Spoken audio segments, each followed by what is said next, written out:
Құрметті көкшетаулықтар, біз қазір Сәкен Жүнісов көшесі бойында тұрмыз. Біз қазір Сәкен Жүнісов туралы ақпарат беретін боламыз. Сәкен Жүнісов Нұрмақұлы 1934 жылы 1 ақпанда Солтүстік Қазақстан облысы Уәлиханов ауданы Кішкенекөл ауылында дүниеге келген. Сәкен Жүнісовтың алғашқы кітабы балаларға арналады.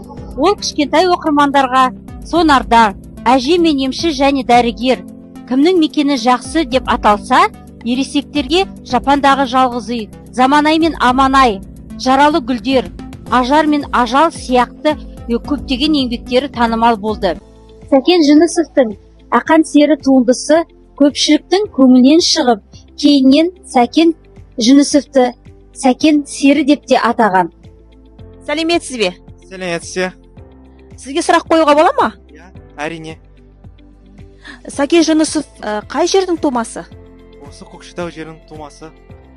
Сәкен Жүнісов ол кім? Ақын, жазушы, драматург, қазақ әдебиетінің қалаушысы.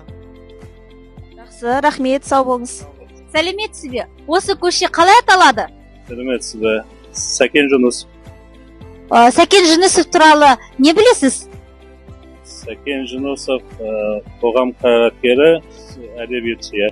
Көп рахмет сізге.